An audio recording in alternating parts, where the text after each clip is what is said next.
Hi, I am Don Blackwell. I am the Executive Director of the Gospel Broadcasting Network. Welcome to this episode of Truth on Wheels. I have with me today Brother Gary Hampton and his good wife Teresa. They are in town for the Memphis School of Preaching lectureship, and I asked them if they would come over and let me interview them for Truth on Wheels, and they have graciously agreed to do that.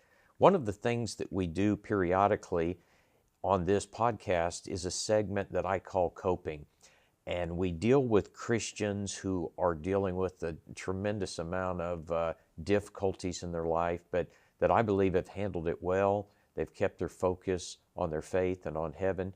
And the Hamptons have certainly been in that category. And so we're going to talk with them today. Gary, Teresa, welcome. Thank you for being here. Thank you for having us. Thank you very much. Appreciate and love the two of you and what you stand for, what you've meant to the Lord's kingdom. And Gary, you work with the Sywell Road Church in Jackson, Mississippi, right? Yes. And you've been there for how long? Almost 13 years. Almost 13 years. I remember when you went there. It doesn't seem like it's been 13 years already. How long have you been preaching? Depends on how you count it. I preached my first sermon in 1968, but I was only 14 at the time. And then if you're waiting until I went to Freed Hardeman, I did appointment preaching. But then from there, I finally went to North Little Rock, Arkansas. We started there in September of '76. Okay. What years were you at Freed? From 1971 to '76. Okay. Yeah. And y'all were in school together? Part of the time. I married her, and she was there, but she didn't get to go to school. Is that where y'all met? Was it Freed? Yes. That's where we met. Okay. That's where his parents met as well. Oh, wow. Well, that is cool. Yeah. So how long have y'all been married? 51. Just had our 51st anniversary. Wow. We'll have 52 this summer if we live that long. Wow. Well, I'm only 53, so. Yeah. Well, y'all both look good. You look young, and Thanks. so, well, this is a coping segment, and so we deal with some hard things. We've done the loss of a spouse. We've dealt with unfaithful children. We've done two dealing with ALS, and I think these segments really benefit people. I try to focus on people who have handled great difficulty with grace and have held to their faith, and I think that describes the two of you, and so that's why I wanted to interview you. So could you first tell us what MS is? Your condition is MS. Can you tell us what that is? It's a condition where the body starts attacking itself. It's an autoimmune disease, and in that particular disease, the nerve tissues in the brain and in the spine are attacked. Okay. And sometimes it's permanent, and sometimes it's depending on the diagnosis. There's a pronounced decline sometimes with progressive MS. I was diagnosed with relapsing remitting, so I had times when it was in remission at first. Now I'm in secondary progressive, so I don't relapse anymore. Okay. I just have a slow decline. MS is short for Multiple sclerosis. Multiple sclerosis. Yeah. And when you say that it doesn't relapse anymore, it's just progressively getting worse. It is. It's what they call secondary progressive. If you're diagnosed with progressive, that's probably the one you wouldn't want to hear that diagnosis, because it's a steady and sometimes rapid decline. Okay. When I heard that I had relapsing remitting, there was a lot of hope there. Yeah. Because I had times after treatment where I didn't even feel like I had MS. And then it gave you hope that it was going to go away. Yeah, it does. It does. Mm-hmm. Yeah. Now, when did you first learn that you had MS? When did they diagnose it? It was 1996. Our son was in high school. In fact, he graduated that year. And Gary was going to a meeting, and we were going to Nashville to be with my parents while he was in the meeting. So when we got in the car to leave from Valdosta, Georgia, was where we were. Mm-hmm. When we got in the car to leave, I noticed that my vision was not right, and Gary, we got maybe halfway on the road, and Gary said, I'm getting sleepy, you want to drive? And I said, I don't think you want me to drive. And I explained to him what was going on, and I went ahead, I told him I thought I'd be okay, I thought it would pass. I had had some vision trouble before, mm-hmm. and that's not uncommon to have symptoms, lighter symptoms, before you're ever diagnosed. And I had vision issues before that. So how long do you think maybe you had it before you were diagnosed? I remember probably about 3 years, Okay. and we were living in Mobile at that time, and I had optic neuritis, pretty bad, which is basically your vision is perfect one day, and then the next day it's instead of 20/20 it's 2400. Wow. And it's a just a rapid change. But there are various eye disorders that come with MS. I've had 3 separate ones. I've had when I was diagnosed, I had what they call diplopia, which is double vision.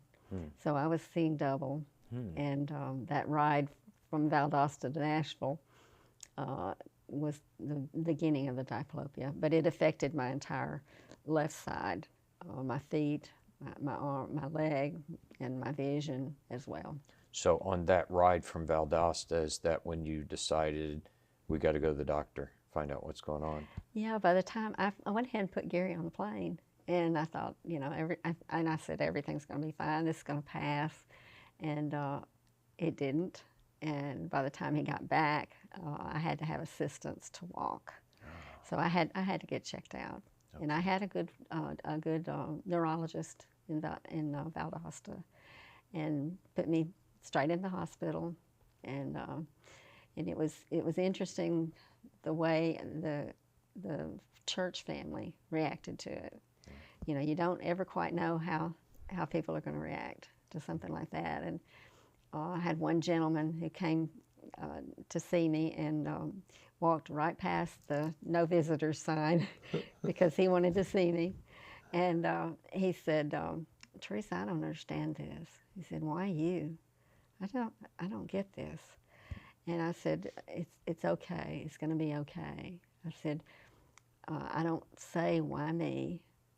I say why not me? Because a lot of people have issues with illness, and I said, who am I to think that I should be immune to everything? And I said, I want you to pray the prayer that I'm praying right now, and that is that God will take my weakness and allow His strength to be seen in that.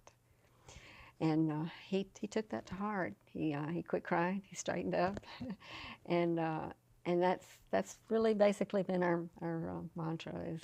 You're amazing. She's amazing. I know you know that. Oh, yeah. How old were you when you were diagnosed? Right about 40. 40. Yeah. And so you were healthy and in good shape prior to that. So this just came out of nowhere. Yeah. I had mowed an acre of our lawn the day before, and in a very hot heat. Yeah. And felt really good that day. Wow. So what kind of changes have you experienced since you had, so 1996, that's been 29 years. Mm-hmm. So what kind of changes have you experienced? Well, with the relapsing, there were various things that took place. I would definitely have trouble with my leg usually, and I had developed foot drop. And that's pretty common for people with MS. Yeah. I had 2 separate issues that were different than the optic neuritis. We were actually on a trip to I think it was Massachusetts, wasn't it?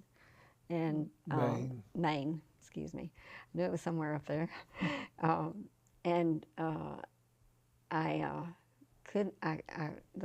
the light, any light at all, hurt my eyes. And so we were in touch with the doctor, and she said, she really needs to come home. She needs treatment right now. So Gary flew me home, and I had they call it Marcus Gunn pupil, named after a doctor. And it's when one of the pupils or both of them locks in a position. And mine had locked open. So naturally the light was really hurting me. Wow. And I didn't know what to do about it. Yeah. But they immediately put me on high-dose steroid, and it calmed right down. And that's what got me through that. And then another time I had, what was the other one? Well, she's had a mild stroke. Oh, it's the diplopia, the Marcus Gunn pupil, and the optic neuritis. Optic neuritis. Those three, basically. And it affects your muscles. So you mentioned the drop foot. Does it make you fall or make it where you can't walk? Oh, And yeah. can you walk at all now? I can. At home, I use a rollator, Okay. and I'm thankful for that. Okay. Yeah. Yeah. That would be a big deal. I mean, if I could just stand up and get in the car, it would just be life-changing. So, Yeah. I thank God for that. Yes. And that's what I've learned, Don, is that you got to thank God for the things you can do, yes. without focusing on the things that you cannot do. Yes. If I focused on what I could not do, I would not be very productive. Yeah. But when I was diagnosed, I was teaching every day, and I could not drive. As a school teacher? I was a school teacher. I didn't yeah. know that. What did you teach? I taught middle school girls, Okay. and I taught their Bible class Okay. at the Christian school. Okay. And it was only girls. We had a blast. I'd never Okay. taught middle school before. I'd been a kindergarten teacher. So, but I couldn't drive, and I had a lot of time on my hands. And I'd always loved to write. So and of course I loved Bible study. So I combined the two, and I started writing lessons, and never knew where that would lead me. But it wasn't long before I had written something that turned into a book called Leading Ladies. Yeah. And you probably know Jane McWhorter. Oh, yes. Jane was a good friend, and I said, Jane, would you look at this material and just check it and make sure I've crossed all my T's and dotted all my I's, and especially spiritually, with regard to the book. And she said, sure. Well, when I heard from her next, she said, I've given it to my publisher. What was Publishing Designs? Yeah. Yeah. My first preaching full-time work was in Fayette, Alabama, that area where Don McWhorter was. First time I ever did anything in media or broadcasting was on the radio program, and he was on vacation and asked me to fill in for him. And I did it. It was terrible. It was so terrible. He never asked me again either. But they were an amazing couple. Yeah. They were. She was an inspiration to me, really. Yeah. And I never would have had the courage to send it to a publisher. How many have you written now? Oh, somebody asked me that the other day, and honestly, I haven't kept track. I've written probably 6 ladies' books. Gary and I last year had 2 published that we co-wrote, and that was the first time we had written together. Huh. Okay. And then I just have gotten 2 books to publishers, and I finished them at the same time, and that's kind of odd. What were they? One was a study for women that began last year. I started studying great questions that Jesus asked. Okay. And that was a personal study. Yeah. And then I asked our educational director, I said, do you mind if I teach this on Sunday morning to a ladies' class? And he allowed me to do that. And it turned into 26 lessons. So I had to have 2 quarters. The women just raved over the material, not my material, but the format that I had. and it was a discussion-oriented. Women love to discuss, and I had several goals in mind when I did that, and I think we achieved those. We've got a ladies section on GBN and the GBN app. That would be so good to get that material on there. Maybe you need to come with Gary and film this ladies material. That would be great. I would enjoy consider that an official invitation to come and do that. So did you retire from teaching when all that happened? No, I didn't retire. I kept teaching, but I had to have Gary take me to and from school, and it was only a 1-hour class every day. So I did have plenty of time on my hands, right. And no more mowing the grass, which I love to do. By the way, that was not my a chore for me. I always like to do it too. I miss that sort of thing. Yeah. It's strange the things that you look back and you miss. It obviously hasn't affected your mind. Well, different things have affected my mind, but I will, before I move on, I will tell you, because I owe it to Paul Sane to do this. He's publishing my other book, and it's a 405 pages. Wow. And it's called Wellspring. In 2007, I started writing a devotional article that was an e-devotional. I sent it out, and people could subscribe to that. So I had numerous Wellsprings, stowed away, and I wanted to put it into a book that would be a daily devotional. So you must just spend your days writing. Painting. Writing and painting. Okay, painting. Yeah, okay. yeah, I'm an artist too. All right. And I wish I had known. In fact, we need to get some pictures, and when we air this, we'll put some up for people to see. well, I've got some on my phone. Yeah. Now, your new book with Paul Sane, has it been published yet? No, it's Okay. not. How far out will it be? He's thinking maybe August Okay. of this year. All right. So people could order it through Sane Publications. And your other books can be acquired through Publishing Designs? Right. Yeah, Okay. most of them. And they would just have to put my name in the search on their website, and Okay. those books would pop up. And so basically, mainly what you've written is like ladies' studies and ladies' classes and things like that. However, Wellspring could be used in 3 different ways. It's designed where it could be used as a daily devotional, 365-day devotional, Okay. or it could be used as a personal study, Yeah.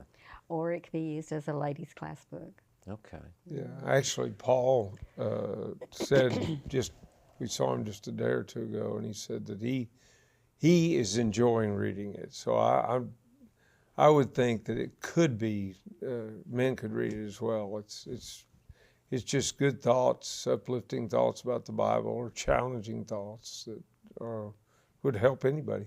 Do you read everything she writes? I read a lot of it. Everything. Okay. Yeah. Okay. I proofread a lot. He proofs it. I always put it by him first. Yeah, yeah. Now, have you had to alter your home any because of your situation? We did not until this past year. 2 years ago. 2 years ago. Opening the doors wider. Yeah. And so that if I need to, I can use my scooter inside. But the rollators are almost as wide as Is that the small just like a scooters. walker? It's a It's a walker walker with wheels with on. wheels. On Yeah. Okay. And so that we altered that, and we have the grips, the bars, Okay. the handicap bars, Yeah. Okay. And I think that's about it. Okay. Yeah. How has your condition affected things like travel, time with family, things of that nature? We don't get to see our daughter as much. We try to schedule those times, but she lives in Nevada, Okay. and so we have those things that we need to take those things into consideration. And our son lives with us, and that's good. He's a big help.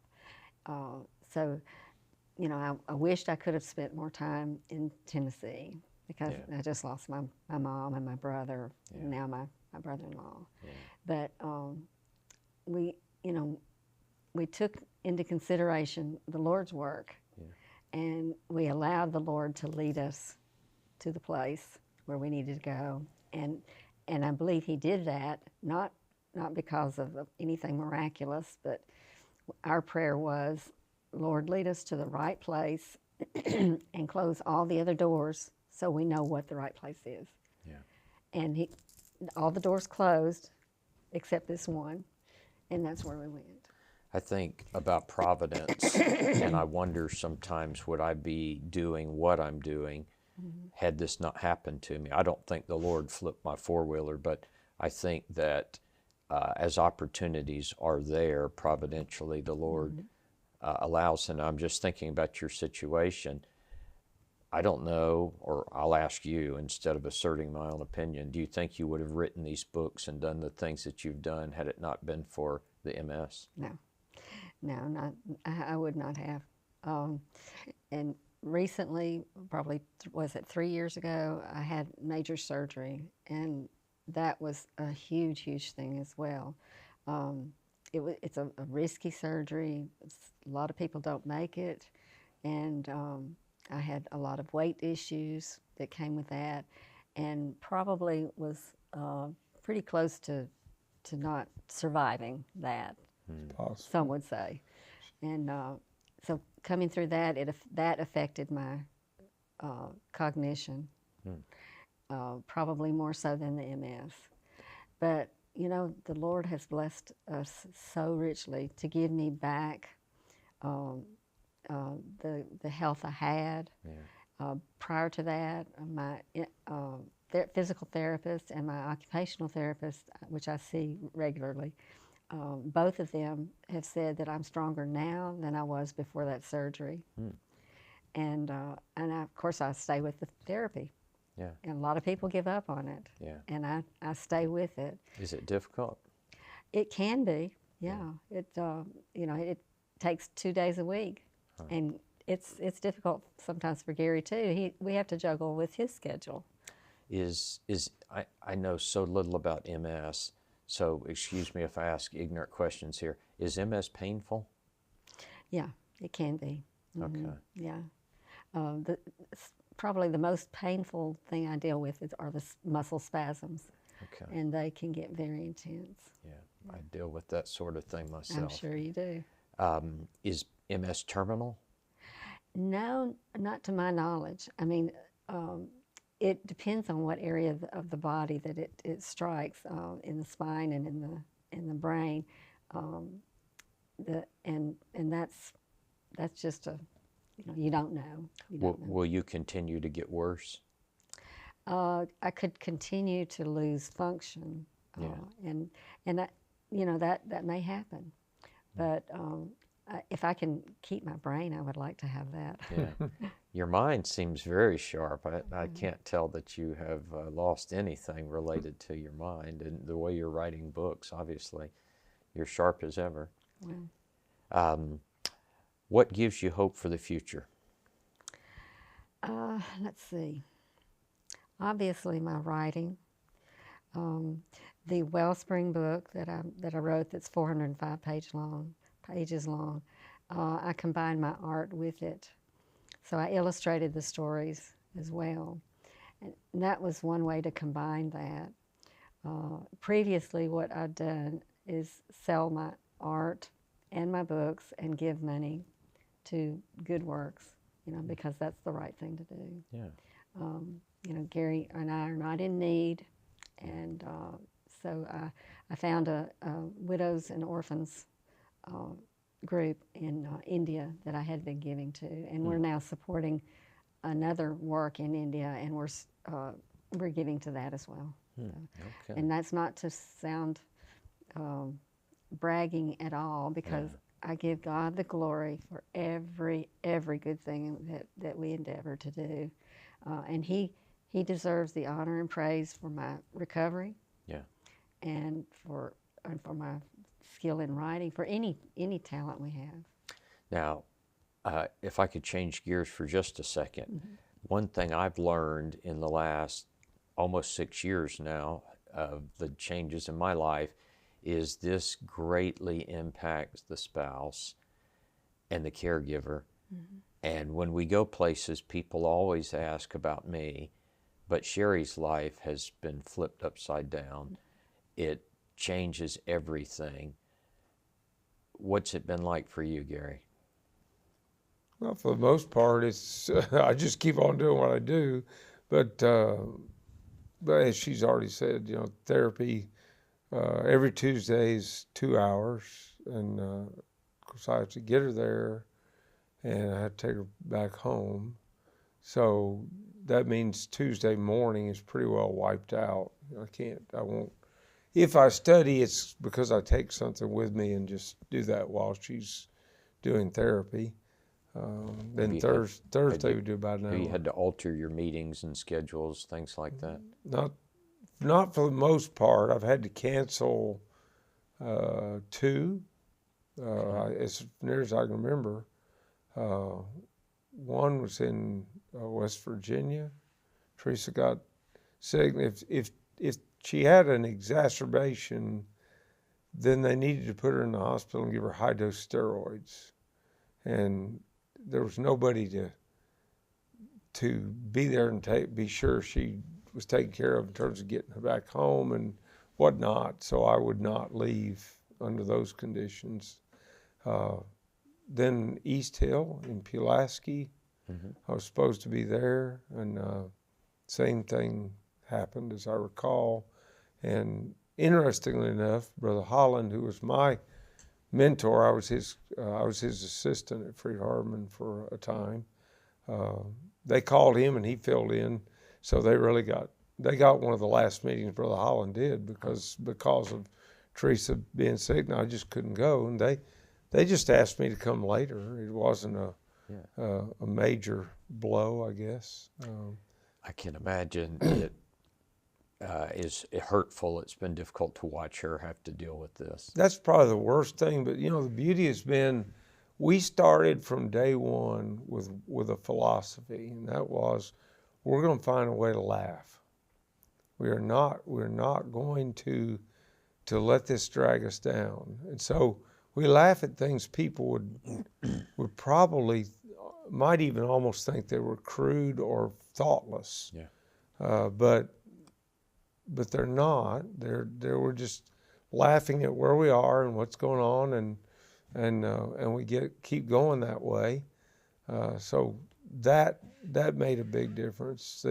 The hardest thing I have dealt with in the entirety, besides like when the surgery went on, wait and see, is she going to make it through this or not? But the hardest thing really came 2 years ago when we were supposed to go out of town, and we were both flying out. And the day we were supposed to fly out, she had 3 seizures, and that put us at the hospital trying to figure out what's going on.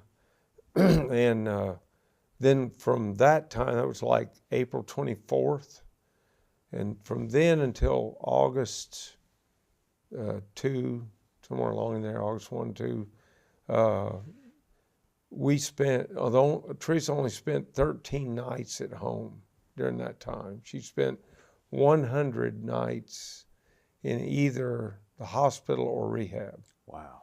And during that time, it finally reached a point in July where it appeared Teresa had given up. I'd never seen her give up. Wow. That was the most difficult thing I ever dealt with. She never said, but she may have thought I was mean because I said, "You are not going to give up. You've got to fight, and I'm not going to let you do anything but fight." Did you feel like you were giving up? No, I did not. When he said that, I was shocked. I was like, I don't think I've given up, but maybe I'm coming across that way. I guess you were just struggling. I was struggling. Yeah, my weight had dropped to 77 pounds. Oh wow! So it was a struggle. Yeah, but she weighed 133 when she went into surgery. Wow! And that which was in May 3rd of 2021. Huh. And so this even by even by April of 20, what did it be, 2 years ago, 23. Even by then, she only weighed maybe 90 pounds, something like that. And, So what advice would you give someone facing similar things? The Word, stay in the Word, and hopefully have a spouse like mine, because I couldn't do it without the Lord, but I couldn't do it without Gary either. Yeah. You know, he's been by me through thick and thin, and we tell ourselves, you know, when the other one's struggling, the other one picks us up. And like you said about laughing, laughter is amazing. Yeah. It's a great healer. Yeah. It's a great diversion. Yeah. And you know, we laughed about the oddest things. You know, when I had double vision, I would say, when I was feeding myself, I'd say, now which fork is going into my mouth? You know, funny things that, like Gary said, they might be crude to somebody else, but we laughed. I remember one day I had fallen out of my chair. I fell on the floor. Sherry was trying to help me. In the process, she fell on the floor, and we're both sitting there. We can't get up. And then we just looked at each other, and the whole thing, we just burst into laughter. The whole thing, the emotions overwhelm you. So I can very much appreciate what you're talking about. Do you have things that have gotten you through, maybe some favorite scriptures, sermons you like to go to, maybe songs, things that have motivated you? Well, obviously, what God told Paul about, Paul wrote about, let his strength be seen in my weakness, you know. And I lean very much on that scripture, but also my father's had a favorite passage, and it was Proverbs. Lean not on your own understanding, but in all your ways trust him. Right. You know, and then Paul's admonition in chapter 4, I believe, about giving thanks in everything. You know, and he didn't say some things; he said everything. Yes. And so, you know, I can find some good that will come out of it. Joseph did it in the worst of circumstances. That's right. And I can do it too. That's right. Teresa's really good at what I call reframing. You know, so she told you that one incident where when the brother was saying, you must be thinking, why me? And she said, no, I'm thinking, why not me? Yeah.